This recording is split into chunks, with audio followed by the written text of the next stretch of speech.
Hello again.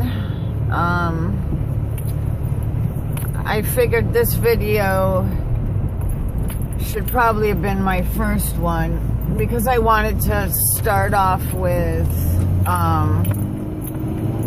the beginning of the relationship with a psychopath, sociopath, antisocial person, you know, any of the cluster B personality.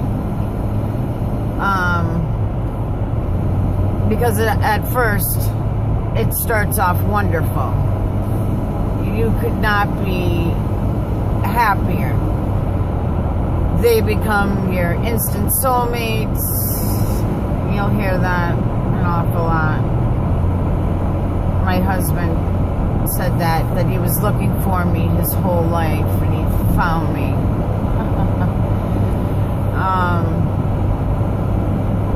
Stuff like that, the constant texting, just textbook case stuff that you hear over and over again on the internet. The calls, wanting to be with me, and then the next thing you know, the friends that introduced us, well, she was no good for me. He didn't think she was good enough for me, and either was all the other people. So I started to go towards just hanging out with him, which he seemed to like that. Let's see. After a short period of time, he was wanting to move in together. And against my better judgment, I did. I moved in with him. We got a place together. I guess basically I was at a vulnerable time in my life, and I guess these people know that and they seek it out. And what I did for a living, I took care of people who are less fortunate, put it that way, than us, than the so-called normal. They have disabilities. And so he saw that I had empathy for these people, and I guess that's another quality that they look for, empathy. I don't know. So then came us living together, and there were red flags throughout, but I always dismissed them. I've caught him in multiple lies. I confronted his parents. They confirmed that his only problem was that he had a problem since he was younger as a compulsive liar. But that was it. He was never violent or anything like that. So the father says to me, if anybody can do it, when I first saw you, I said to myself, if anybody can do it, this girl can set my son straight. And the codependent in me, which I believe I am somewhat, obviously, wanted to help. But years later, I know I can't help anybody. I'm lucky if I can help myself at this point. I don't want to fix anybody anymore. Why should I have to? It's hard enough, you know, fixing yourself, making sure that you're okay and that you're the best person you can be. Never mind worrying about somebody else. So anyways, he put me up on this pedestal, and he even told me, you're up on a pedestal. And I never wanted to be up on a pedestal. You know, he treated me like gold, though. He was so sweet to me, so nice. And And I was like, wow, this guy is really nice. He treats me good. You know, I saw his interaction with his mother. His mother, he seemed to really love his mother. The parents, they were married for a long time. It seemed good. Except for his compulsive lying, that is. So it ends up being, I give him a chance like an idiot, another red flag. And believe me, I take blame in sticking around because I should have ran. But they're very good at conning you and convincing you that they will change, that they love you so much they're willing to do anything. And I didn't quite understand the whole thing of it all, because I've never quite met anybody like this before. So to me, I just didn't get it. I had no idea what I was in store for. His compulsive lying was just a symptom of a much, much huger problem. And finding that out years later, it serves me no good. I already know all this, you know. The best thing to do now is get far away.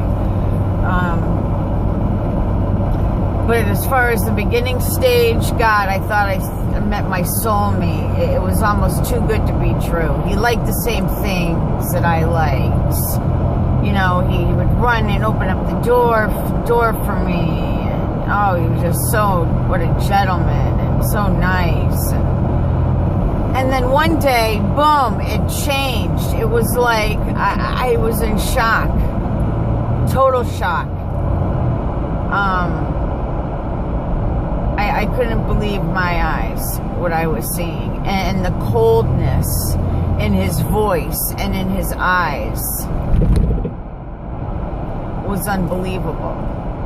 Because before that moment, the only look in his eyes that I saw was that predatory stare at the beginning. And even now I get it when he looks directly at me. But he tends to look away now because I told him I know what he is. So he doesn't like to look me in the eye anymore. But it's a look where they hardly blink and it almost looks inhuman. It's like there is no emotion behind the eye. There could be a smile on his face or whatever, but the eyes are dead and they're just a blank stare, and there can sometimes he could not blink for I don't know how long because he's just so intense with that stare. And one woman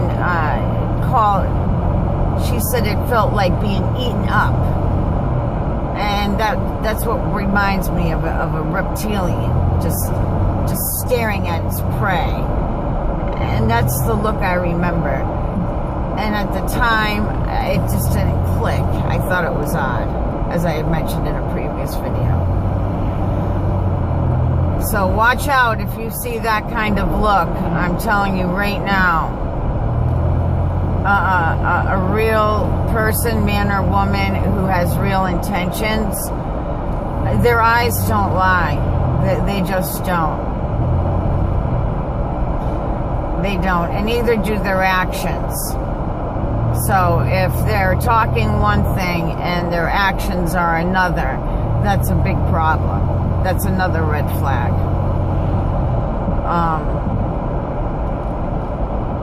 He professed on Facebook how much he loved me so much, right? So much. The love bombing and all this, and I'm on a pedestal.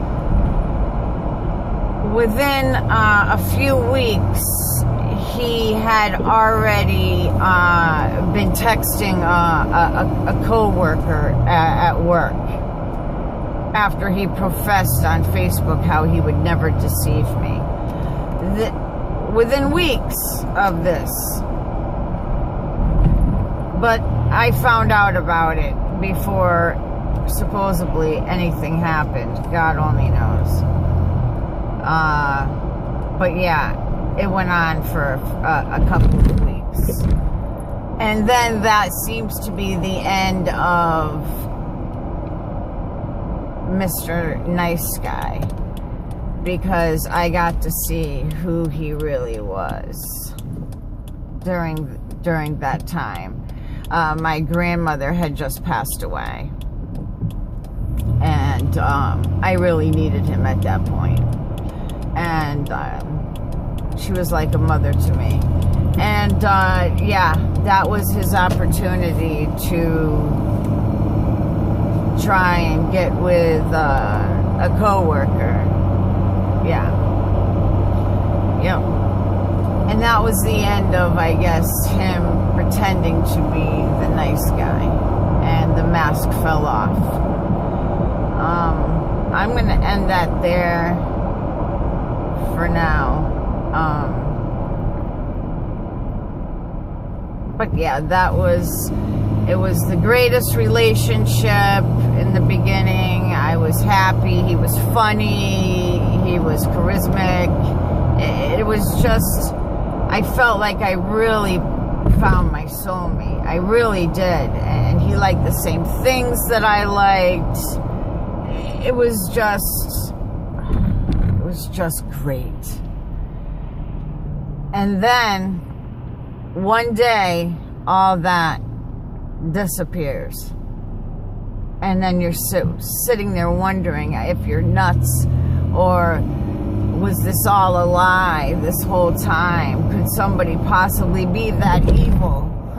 Years later, months later, whatever, sometimes decades later, people will go through this. But yes, they are that evil, and they are that twisted.